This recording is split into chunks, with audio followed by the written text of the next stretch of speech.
I mean, it stops right at 3 minutes, but wrap it up if you would. And if somebody's a little early, you get a gold star. So to start off on bill overview, we're going to ask Mr. Nick Meyer, Assistant Revisor, to come forward and tell us about the bill. Thank you, Mr. Chair, and good afternoon, members of the committee. So committee members, House Bill 2588 would amend the Net Metering and Easy Connection Act in statute. So this act generally requires investor-owned electric public utilities to interconnect renewable energy generation systems of their customers to the utility's electric grid, subject to certain limitations within this act. So the act also establishes how that interconnection process is to be handled, the size limitations of these net metered systems, and then also how customers with these systems are to be billed by the utility when they're operating these systems. So Section 1 of the bill amends the definitions section of the Net Metering and Easy Connection Act. So this would establish some new definitions and revise some current definitions. And generally, I'll just note that there would be some new terms added, specifically export, supplied, and permission to operate, and then also witness test. And you can see those definitions in the text of the bill. But I just wanted to note that throughout the bill, the term export will be used for when a customer is exporting energy back onto the electric grid. The term supplied is used when the utility is supplying energy to the customer pursuant to its normal utility role. Lastly, in the definition section, House Bill 2588 would revise the definition of customer generator to require that a customer generator's net metered facility include an underwriter laboratories listed mechanism that can disable electricity flow between the facility, that net metered facility, and the electric grid. So moving on to Section 2. Section 2 deals with the law that establishes the total system-wide capacity limitation that's established for the total amount of net metered systems on in a utility's territory. So this section would increase that total system-wide capacity limitation of the net metered facilities that are authorized to be operating. So currently, under current law, that system capacity limitation is set at 1% of a utility's peak demand during the prior year. And House Bill 2588 would annually provide an increase to that 1% threshold over the next 4 years. So effective July 1, 2024 of this year, once the bill takes effect, that limitation would be increased to 2%. On July 1, 2025, a year later, it would go to 3%. And then the next year, 4%. And then on July 1, 2027, and each year thereafter, it would be 5% of the total utilities system peak demand during the prior year. And I will note the underlying law does allow the Kansas Corporation Commission to increase that threshold, but I'm not aware that that's ever occurred in the past. So Section 3 of the bill relates to and amends the law with how customers are billed who have these systems. So 2588 would maintain the current statutory requirements for how a utility shall credit customers for energy exported back to the grid. So kind of under the current law, there's different time limitations of how customers are treated when they begin operating a net metered system. So if a customer began operating the system prior to July 1, 2014, they're credited at a 1-to-1 ratio of electricity supplied versus electricity exported.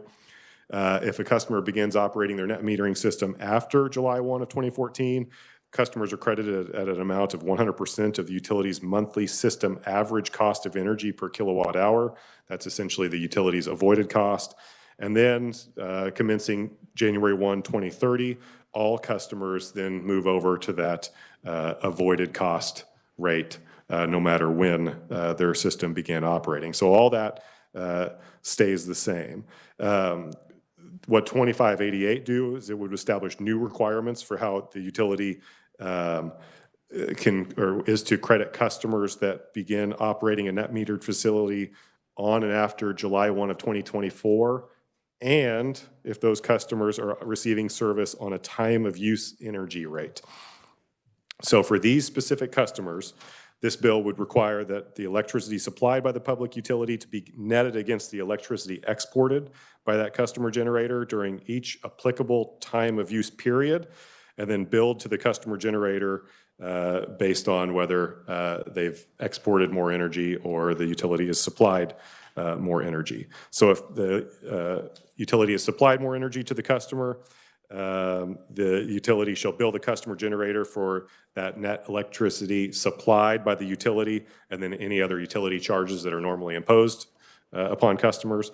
Now, if the customer exports an increased amount above the supply during any time of use period, that customer generator is to be credited at a rate of at least 100% of the utility's monthly system average cost of energy per kilowatt hour, again, the avoided cost, net of any other charges that are applied to the same customer rate class. So that the credits would be netted against any other charges that are assessed against the customer. Section 4 of the bill relates to the size limitations of these facilities that are established in current law. Again, these size limitations are established based on when the customer began operating its renewable energy system. Generally, so I'll just touch on this, Mr. Chairman. So there are size limitations established for when customers, as I said, when customers begin operating their systems. What 2588 do is it would amend the law to provide that a utility must allow any net metering facility that begins operating on or after July 1, 2014 to generate up to 150 kilowatts, no matter the type of customer. So current law establishes size limitations for those facilities, and the maximum for any facility that begins operating after 2014 is 150 kilowatts. This would implement that maximum size limitation on and after July 1, 2014 operation of those facilities. Now, I will note that current law and this bill would maintain the requirement that any net metered facility be appropriately sized based on the customer generator's expected load. So notwithstanding that size limitation, a system has to be appropriately sized based on the customer's expected load. And this bill would establish a specific formula in statute to determine how to appropriately size that net metered facility. And this formula you can see in the bill. It's my understanding that is the formula that Evergy specifically currently uses when they're determining and working with renewable energy companies and suppliers to determine the appropriate size of a facility based under this law. And then some further requirements in this section. So commencing January 1, 2026, this bill would establish requirements for customer generators that relate to their generating capacity and the amount of exporting capacity that a system has, so that what would be required under this bill is that generating capacity cannot exceed the export capacity by more than 50%. And then it establishes some requirements for the sizing calculation that must be done to determine that 50% export capacity limitation. Lastly, in this section, the bill would require all customer generators to own and maintain, no matter when they begin operating a system. These customer generators would be required to own and maintain an export limiting device if that customer generator operates a facility that is designed to export an amount of power that's different from the system's generating capacity. So with this export limiting device, if it's required, the bill would authorize a utility to perform periodic witness testing of that export limiting device. And then if that device were to fail to properly limit those exports for more than 15 minutes in a single event, the bill would require the customer generator to shut down their net metering facility until that device functions correctly, and then there can be some tests run to make sure that device functions correctly. And then, Mr. Chair and members of the committee, if this bill is enacted, House Bill 2588 would take effect on July 1 of 2024. And Senator Corson asked me kind of prior to, he was wondering what the House vote on this bill was, and I will note that the House vote on this bill was 116-0. And Mr. Chair and members of the committee, I'd be happy to stand for questions. Okay, thank you, Nick. Do we have any questions? Senator Francisco. Thank you, Mr. Chair. So I'm starting on page 1, lines 23 and 24, where we're talking about, I understand the intention is to primarily offset part or all of the customers' electrical energy requirements, but you say such that the customer generator will fully consume the energy output and will deliver the remaining energy output to the utility. So how can both be true? So I believe this is getting at that that requirement that a system be appropriately sized based on a customer generator's anticipated use.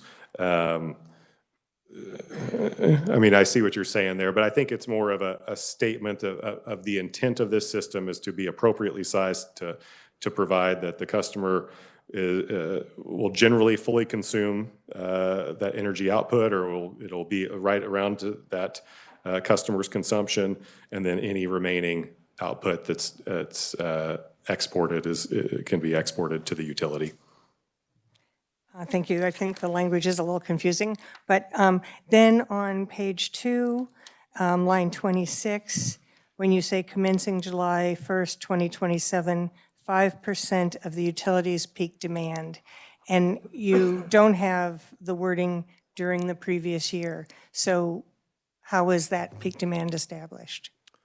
I agree with you. That should probably be a technical amendment, since all the other peak demand thresholds are based on the preceding year. So I would agree that that's probably a technical amendment that needs to be made. Good catch. Thank you. And then the third is on page 6, 24 through 26.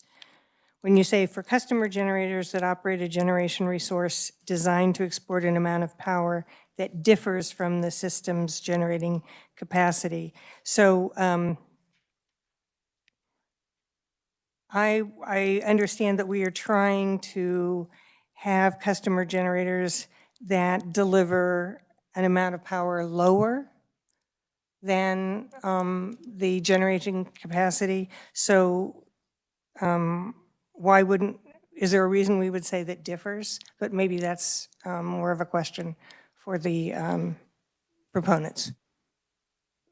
Yeah, I don't have a good answer for that. That might be a question for the proponents. Maybe, I bet you they could kind of help flesh that out a little bit. Any other questions, committee? Senator Thompson. Thank you, Mr. Chair. Thanks, Nick. I appreciate that. So when we're talking about customer generators, you could be talking about somebody who has just a rooftop solar, for example. And I guess kind of along the lines of Senator Francisco, what she was trying to get at is, it seems to me, is going to be very difficult. You're going to have different capacities, rated capacities for different rooftops.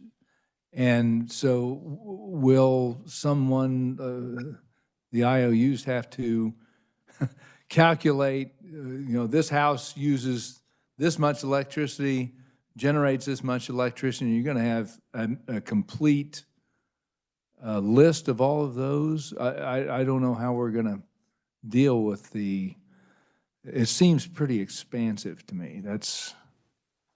Am I getting it the right? Do you kind of understand where I'm going with this, Nick? Yeah, I do. Sure. So yes, net metering applies to renewable energy, your first part of your question, renewable energy resources, and typically it's thought of as rooftop solar, but there's other renewable energy resources that could be included under this definition.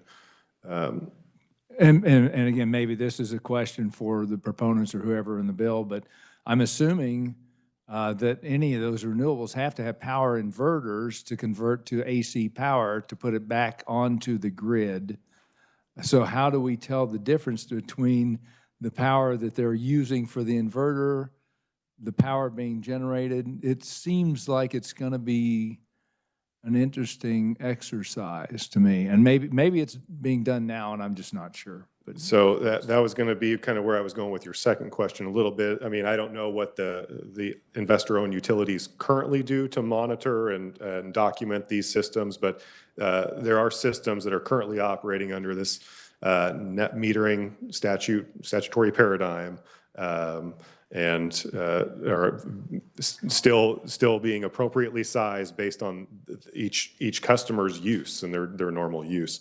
As for that question about the conversion of power, that's another one that might be best left for some of the experts in the room who do that on a daily basis. thank you, sir. Thank you, Mr. Chair. Any other questions, committee? If not, thank you very much, Nick. Okay, we'll move into proponents oral, and I think what we'll do is hold the questions till the end. So first up is Jessica Lucas, which was with Clean Energy Business Council. Jessica, welcome to committee. Thank you, Chairman. Jessica Lucas with Clean Energy Business Council. Here today to quickly just give you a sense for how we got here. 116 to 0 in the House is the result of something I know we all love to see happen when everyone gets together in a room and figures out how to make something work. So for some time, our members, many of whom are Kansas-based installers of solar, have been frustrated with existing policy and coming to the legislature to try and make some changes. So last year we had two bills, House Bill 2227 and House Bill 2228. One of those enabled third-party power purchase agreements, and the other was making changes to net metering policy. Appreciate that Chairman Delberding said, I've been hearing about this. I agree we need to make some changes. I would like for all of you to work together and come back with something. So we began conversations with Evergy last fall. Last summer. We also met separately with the munis and the co-ops. With Evergy, we had a great foundation to begin those conversations because of the existing net metering policy. With the munis and the co-ops, those conversations looked a little bit different. We continue to hope we can evolve that conversation, but for the purposes of House Bill 2588, we worked with Evergy to look at the existing language. We talked through what their experiences were with the customers that they have. Our members shared the experiences that they're having and their ability to be able to say yes to folks who were seeking to put solar on their rooftop as a choice that they were wanting to make. And as we talked through that, we identified areas for improvement. We looked at what the future looks like and how we can make sure that policy we're doing today is going to serve customers in the future as this technology continues to evolve. And so we landed at House Bill 2588, an excellent piece of legislation that I'm really proud to bring in front of you today, especially because it's one I've been working on for about 5 years.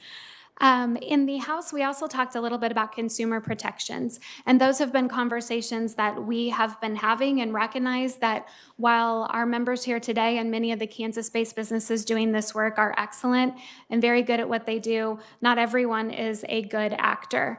And we are committed to making sure that we are strengthening consumer protections. There's already a lot of tools in the toolbox, but we have had conversations with the AG's office. Where that stands today, when I talked with them, it's been more than a few weeks ago now, but they said, we have 19 bills that are a priority for us this session. Let's talk when we're done.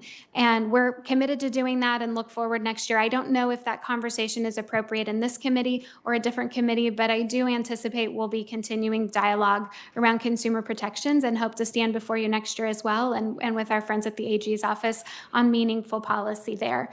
But with that, House Bill 2588 is a piece of legislation that brought us all together and is why you saw that vote of 116 to 0 in the House. And I'm happy to have our technical experts here to answer questions. Thank you for your time.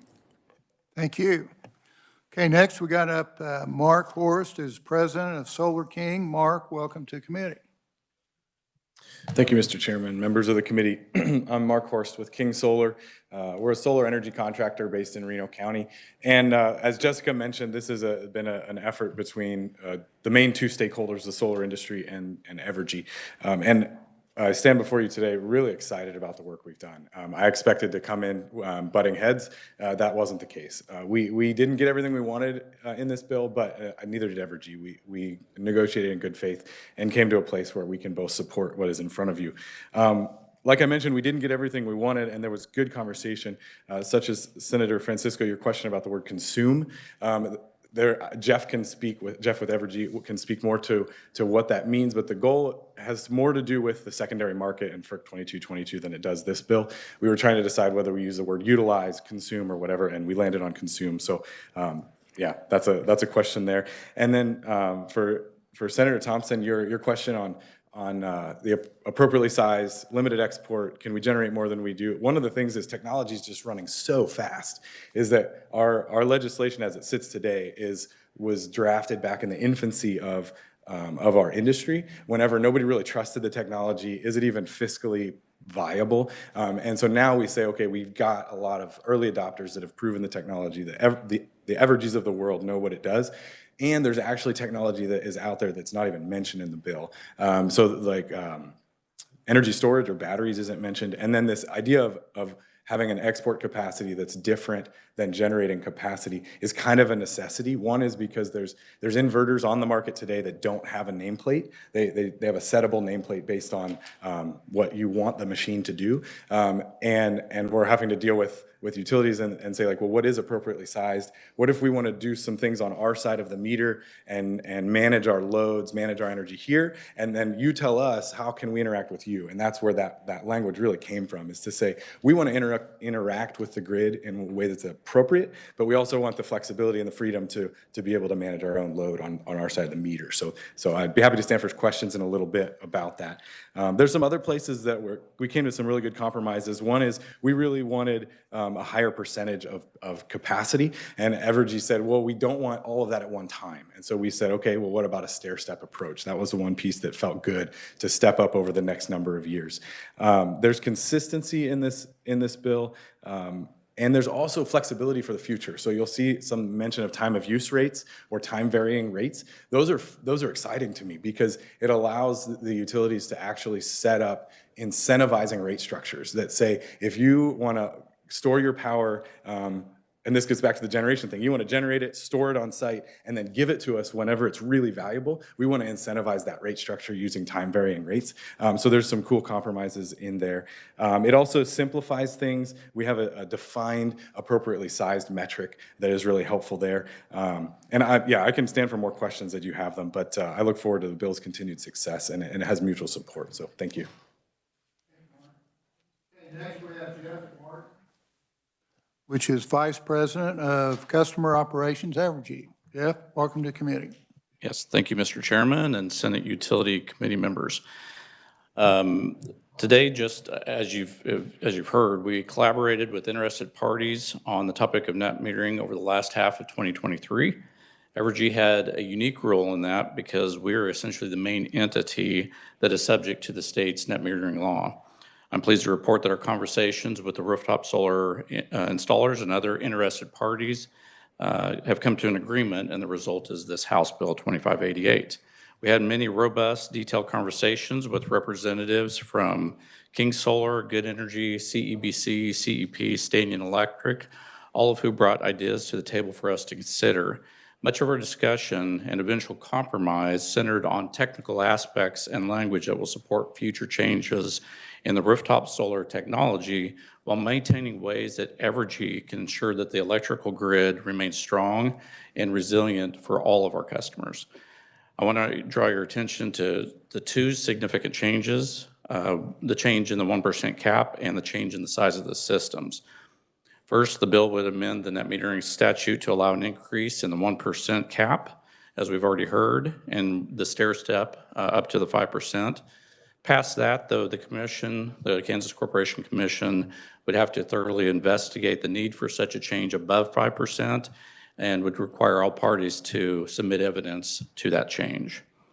Second, you've heard about the increases to the individual rooftop solar sizes. Again, they have to be appropriately sized based on the limiting devices that are out there, and you can see on page 6 of how that calculation is actually done. Currently in Kansas, we have 6,900 net metering customers. As we've heard, this has been in statute for quite some time. And so we built up customers. For Evergy wide, it's over 16,000. So this would just add to those amount of customers that are net metered. Currently, the average size for a residential customer is 9 kW, just to give you a size comparative there. We also created several new definitions that provide more clarity around the actual process of how solar panels engage with the electric grid and how the utilities supplying the backup power when those panels need it when the sun isn't shining. In addition, we know at some point, time of use rates will likely become more popular. Actually, in Missouri right now, we have mandated time of use rates. So some of the language that was put in here really was trying to get ahead of that before Kansas sees those same things. We want to make sure that we had a good path forward on that. And it's actually some of the language that we're putting into the Missouri statutes too. And then lastly, all the stakeholders involved in these discussions over the last months agree that there's the need for some consumer protection, as you've heard already. So the House bill passed 116-0, and we hope you vote favorably to advance this compromise legislation out of committee. And thank you, and I will stand for questions at the appropriate time. Thank you, Jeff. Okay, next on the list is Paul Snyder, Kansas Industrial Consumers Group and Kansas for Lower Electric Rates. Paul, welcome to the committee. Good afternoon, members of the committee. Paul Snyder with Kansas for Lower Electric Rates. First, we'd like to thank Senator Warren for introducing a Senate companion bill to this, just in case this one wasn't able to move forward. It's glad to get some upfront visibility to this issue. We are a supporter of this bill. Our organization participated in all the stakeholder discussions throughout the summer and fall on this. Did want to mention, in general, my members won't really be taking advantage of this. Still, even though we're jumping from 100 kW to 150 kW, still appropriately sized, that's still generally on the low size for a lot of businesses to really take advantage of. In the House committee discussion last year, we proposed a limit of 1 megawatt, which would be obviously a large increase, but still we're very happy with the progress of this bill. Think that it sets the stage for just kind of an evolution of how we deal with clean energy options for Kansans that want to take control of their energy usage. So with that, I will cede my time to others, and we'll stand for questions. Thank you. Okay, thank you, Paul. Okay, next we have Malcolm Proudfit, CEO for Good Energy Solutions. Malcolm, welcome to the committee. Thank you, Chairman and members of the committee. My name is Malcolm Proudfit. I run Good Energy Solutions. We are a solar contractor based out of Lawrence. Really excited to be here today. We're really excited about the success of this bill in the House. This process has just been so refreshing for me, having spent almost a decade in the industry. Depending on the area of the country that you're working in, the relationship between the utilities and the solar industry can be quite adversarial, and I think I've had quite the opposite experience here in Kansas as we've sought this reform for net metering policy. I'm definitely thankful to our friends at Evergy, Jeff Martin and Laura Lutz here, as well as Tammy Ray, who runs the net metering team for Evergy. She's likely watching virtually. It's no secret that Kansas is a little bit behind on net metering policy, particularly where this state ranks number 8 for sunlight resource, for sunlight exposure relative to the other states in the United States. This is a great resource that we have to boost our energy reliance in this state, and we ought to utilize it to its fullest. Even in this high interest rate environment that we find ourselves in, the math and the economics for going solar still makes plenty of sense for the average consumer or the average business. In the last year, I even was able to install a solar system on my home, got into a home that was suitable for solar, and that was quite an exciting experience. Now I'm producing my own clean energy from the sun, and my monthly bills are a lot more affordable now. This legislation is going to be a great thing for the economy of Kansas. That's what I'm most excited about as a business operator and as a finance and economics trained student in the past. This is purely my opinion, but if there's roughly 50 solar installers doing business in the state of Kansas, and we increase the cap from 1% to 5% over the next 5 years, I'm estimating that This bill will create roughly 100 jobs every year for the next 5 years in the solar industry. Not only that, but we'll be able to attract some better talent from outside of the state, and it'll provide me and some of my competitors the security to grow our businesses more aggressively. The increase in the system size limit as well will help us to service commercial customers that may not have taken advantage of solar because of the small net metering system size limits in the past. All in all, this bill is just going to be a big win. I appreciate all of your time and your consideration for this, and happy to stand for some more technical questions. Thanks. Thank you, Malcolm. Next is Joseph Astrab, attorney for Citizens Utility Ratepayer Board. Joseph, welcome to the committee. Yes, thank you, Mr. Chair, members of the committee. My name is Joseph Astrab, and as you said, I'm an attorney with the Citizens Utility Ratepayer Board, or CURB. We stand here today in support of House Bill 2588 for a number of reasons. Even though we weren't necessarily at the table for the negotiations, our view of this bill is a good compromise between the utilities and residential ratepayers and small commercial ratepayers who may be interested in utilizing solar in their own personal consumption. By allowing the number of customers who can sign up and give or sell their electricity to the utility, we believe that promotes customer choice. And customers who want solar panels, they're also part of our constituents, just like low-income customers are part of our constituents. And so we want to be able to advance all rights while balancing the cost impacts they may have and system impacts they may have on our customers. And so this bill takes a step to gradually increase the number of customers who can take advantage of this without putting what we believe to be an undue burden or stress on the utility system to ensure reliable and low-cost energy. Furthermore, the bill also promotes time of use rates, which CURB is a strong believer of, giving customers the ability to control their behaviors and control their consumptions without having to, fight the utility and the rates themselves. So we believe that giving customers the options and ability to control their bills is a very important way, and these amendments to the bill, to the statutes, go in that direction. So while we believe there's more that can be done for consumer protections in the future, we believe that that's a conversation we can continue having as the market improves, as people's concerns become more illuminated, and people know what to look for and what to ask. And the hope for CURB here is over the next 5 years, we'll see more information coming from utilities, more information coming from customers, so we can come back to the table and continue negotiation and improving this process. I'll stand for questions later. Thank you very much. Thank you, Joseph. Next is Zach Pistora with the Kansas Sierra Club. Zach, welcome to committee. Thank you, Chair. Members of the committee, Zach Pistora, proud lobbyist for the Kansas Sierra Club. We're in full support of 2588. I want to draw your attention to a little piece of history. It was about 10 years ago before this body where our biggest public utilities were asking you to eliminate net metering. So here we are, a compromise with utilities and local solar businesses to try to move our energy policy forward and make improvements.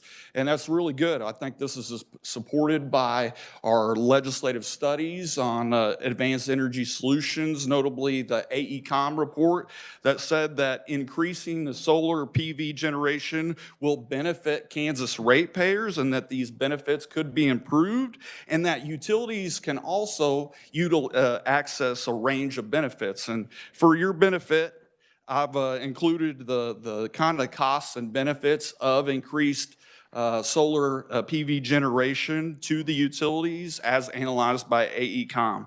So this bill does a number of positive things to help improve the net metering requirement or net metering policy. I was thinking and we don't have Kansas-specific data to my knowledge, but in the Southwest Power Pool region, if we look back and think about the top 10 days we use the most electricity, my working hypothesis is we had plenty of sunshine on those top 10 days, right? Because they're mainly called for cooling, and that's when we use the most power in Kansas to cool AC conditioning and all that stuff. So I'm thinking the sun was out in Kansas, and that's untapped low-cost, low-emitting energy resource that we could power more of our grid and more of our homes and businesses in Kansas. The only thing I don't quite understand, but I'm not going to let the perfect be the enemy of the good here, is why are we thinking about limiting the export capacity back to utility? Evergy's come before you and said, we need more capacity in future years. Then why aren't we allowing more opportunity for our local solar businesses to install more solar panels on our homes and to allow that export to go back to utilities so they can embrace all of it? So just a thought there.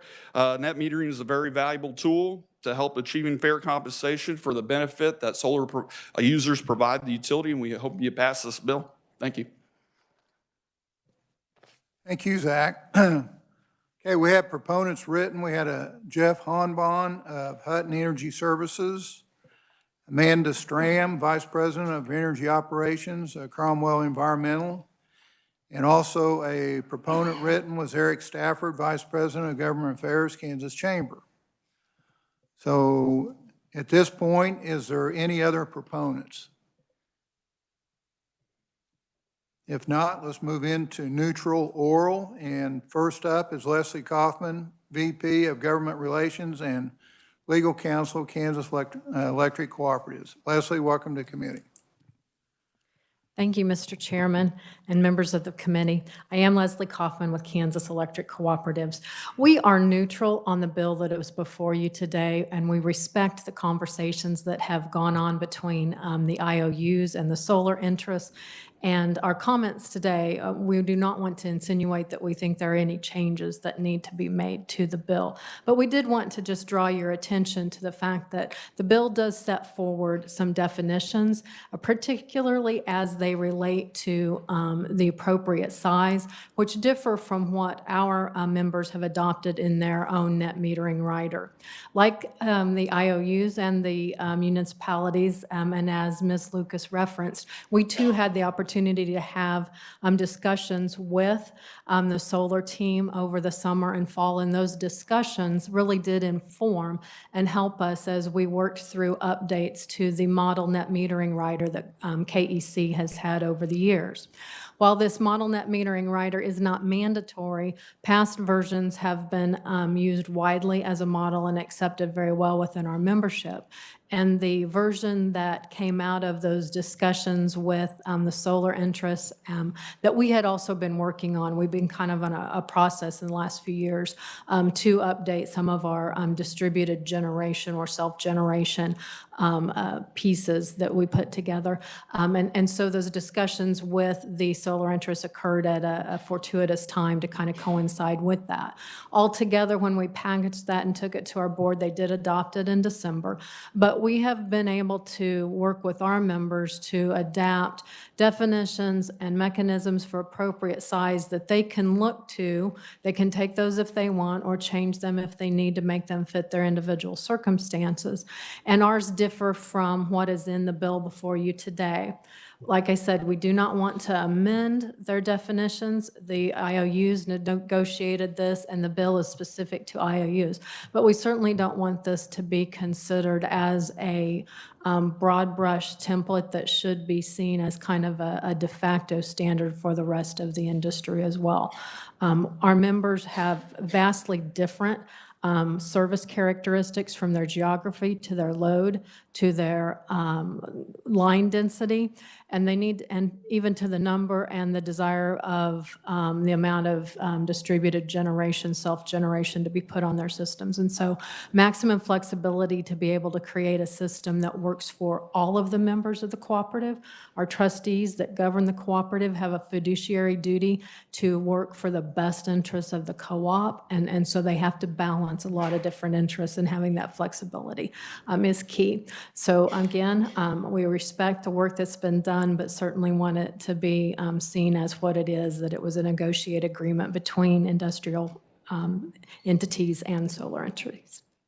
So I would stand for questions at the appropriate time. Okay. Thank you, Leslie. Thank you. The next neutral oral, we have Leo Hanus, Chief Engineer at Kansas Corporation Commission. Leo, welcome to committee. Thank you, Mr. Chairman. Good afternoon, members of the committee. Most of the things that I have in my testimony have already been discussed by both Nick and also the opponents, or the proponents of the bill. The bill does provide some needed clarification to the existing statute, especially on three things. One is the units of measurement, the point of demarcation of where the utility and the customer have the transaction occurring, and they also have clarification on the size limitations. And these were needed things that from the existing statute. I've got several calls over the years about those items that we tried to understand what does this mean? Is it AC power? Is it DC power? Is it nameplate capacity? Is it capacity at the inverter? So that has been a good change. The bill does expand both the number of installations that will occur, and it also gives a larger capacity, as was mentioned by Mr. Martin. One thing it doesn't do, the bill is really written, and the act is written to establish requirements for the customer and for the utility. It really doesn't address any requirements on the solar vendors, who are the proponents of the bill, really, the installers, the contractors. And that's where it comes into the considerations about consumer protection, which is the real reason of me even proposing neutral testimony here, is to bring that up. It has been addressed by the various parties here as an ongoing discussion that is committed to come before the legislature next year. I hope that happens. We brought it up last October. It didn't make it into this bill or into another bill. So that's a big piece of it. With all the incentive money that's out there on the federal side, there will be a lot of these systems. I think regarding the 1% cap, Evergy will probably hit that cap in 2024. I tried to provide an appendix to my testimony that gives you an idea of where we are as far as the number of customers and how many have been installed over the last few years. That's actually in 2 dockets that are reported every year as far as the number of customers. You can go there and see by zip code where these are being installed in Kansas. The thing about the consumer part of it, though, talking to the Attorney General's staff, they provided me with some ideas of how many complaints they've had in the last year. I think they've had, 63 complaints. 53 complaints, and about 68% of those were in 2023. And I gave you some of that also as an appendix of a list of some of the complaints they're receiving. And the reason these are so important, especially for residential solar, you'll see complaints regarding promises that of the type of equipment that was being installed, how much energy was going to come out of it. It didn't come out that way. Finance charges not being fully disclosed. Things of that nature that should be addressed. And if not, it shouldn't be in this bill. This bill really does clean up the existing statute, but it does definitely need to be addressed sometime in the future, if not this year. That's all I have there, sir. Okay, thank you. At this time, we don't have any neutral written. Do we have any opponents here today?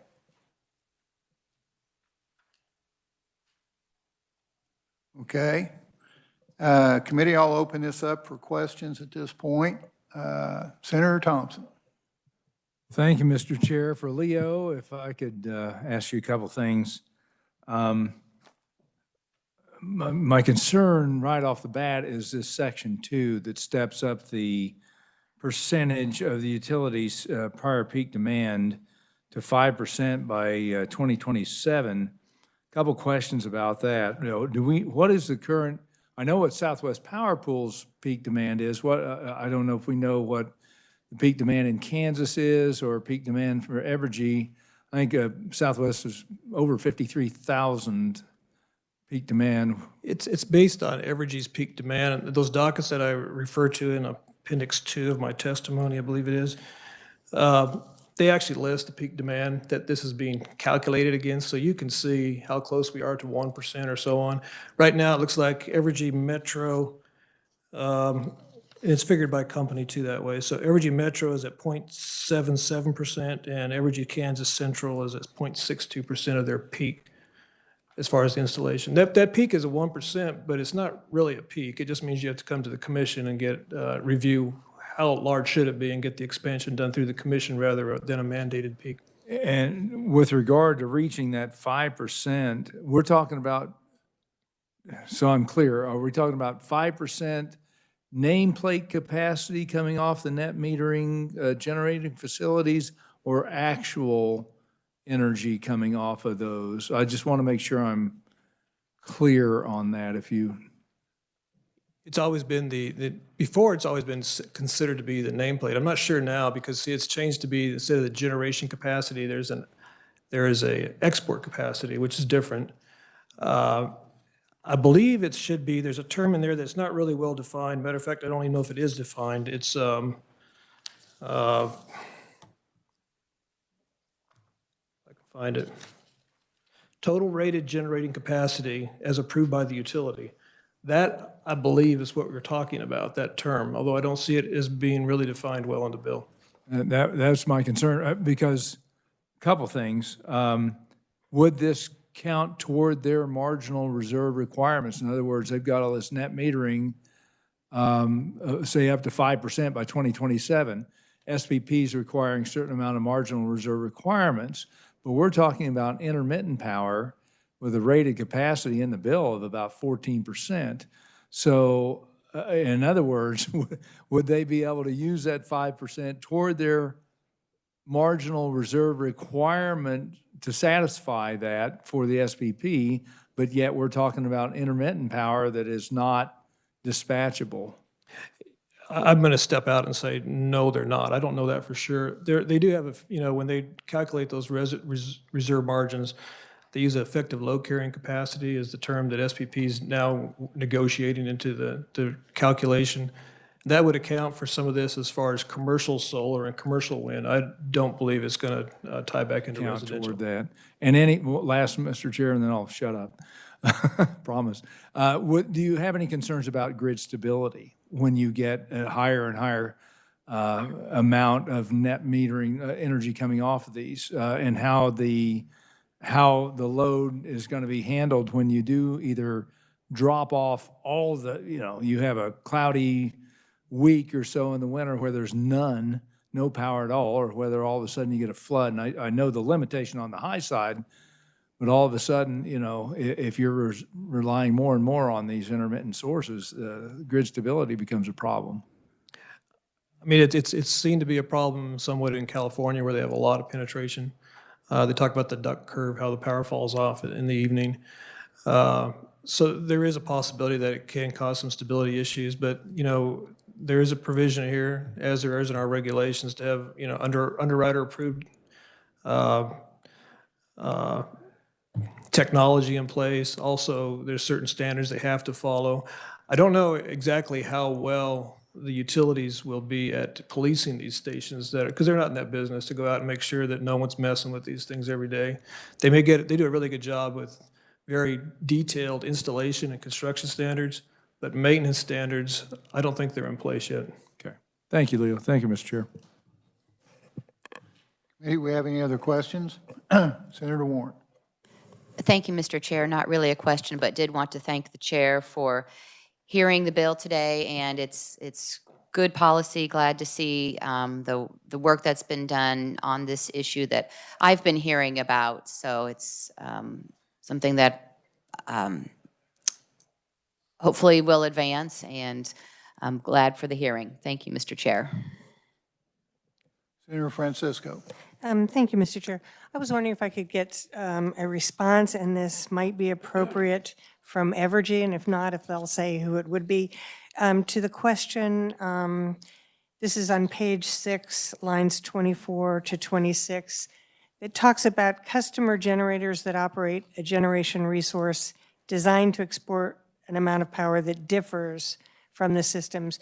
Would the words "is greater than" be more appropriate than "differs"? Are we concerned about a generation resource that is designed to export an amount of power lower than that generating capacity? No, I would say, I think the answer to your question is we're more concerned about exceeding the generation capacity of that system. There are going to be times when the sun is not as bright as it usually is, and so they are going to undergenerate compared to what their capacity is for their system. We're more concerned about putting too much power back on the grid. And just to, I think to answer another question, and maybe part of yours, is the reason we're stair-stepping this up over time is because we will be able to get valuable information about as more solar generation comes on, we can make sure that our grid is maintained. Because back to one of the comments that was made is, why don't you just open it up for all? Well, the electric grid was set up as a one-way street. It was set up for full requirements customers, meaning we supply, they consume. The way it's set up now is you have that power coming back the other way, and there are some cases that it will cause some problems on those circuits out there. And so the way that we're stair-stepping this will give us plenty of time to do plenty of studies to make sure the grid is stable over that time frame. So again, we're just worried about over-generating, not under-generating. Hopefully that answers your question. I had assumed that that was the case, and so I wanted to make sure that we weren't putting all these requirements about owning and maintaining a necessary export limiting device if you operate a generation resource that's designed to export no power, just because that does differ from the generation. So we can talk more probably with the revisor, and I want to make sure that works for both the installers and Evergy, but I just don't want to put that requirement on someone who has battery storage and is not intending to export any. If I may, there's also a portion of the new statute that talks about 2026, January 2026. Right now, by that time, we will have the metering reporting set up to show when somebody exports more than their application amount. So we will have automatic processes to say, you exceeded your generation at this time, and therefore we will go out and do the witness test and make sure that they are back in and under their generation capacity. So we just don't have that reporting set up right now, and that's why this statute gives us some time to get that set up, but it will be a more automatic reporting process in the future. And one more comment, and this is not for Evergy, this is for Zach Pastora. It's not a question, but just to say that there is a opportunity when it talks about the export capacity of the system shall not be increased without prior approval from the utility. So if the utility thinks we need this, they have an opportunity to actually increase that. But otherwise, I thought your comment was helpful. Senator Thompson. Thought I was done. I might promise to make this short. One for Jeff from Evergy real fast. You said something interesting talking about how the grid's made to be a one-way street and the backflow of electricity may cause some problems for you. Does this mean we're going to have to add additional transmission lines to come off of some of it? I mean, how would you manage that? I'm just kind of curious. So as part of the application process currently, we do an engineering study to make sure it's not going to cause problems on the circuit that particular customer is on.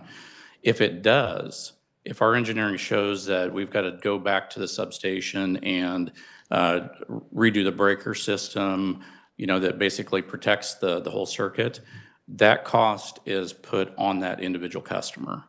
So they have to pay for the upgrades to be able to apply for and push the power back the other way. So if there was, say, a huge, one town that had a lot of rooftop solar, you'd take all those customers, they would have to pay for that. For the upgrades. The upgrades, okay. And that's under the tariff that we follow under the Kansas Corporation Commission. Okay, all right, thank you. Thank you, Mr. Chair. Okay, committee, we have one final question. Okay, if not, it is 25 after. I want to thank all the presenters. You did a great job. We did it in a timely fashion. So at this point, we'll close the hearing on HB 2588. Is there any announcements and committee information?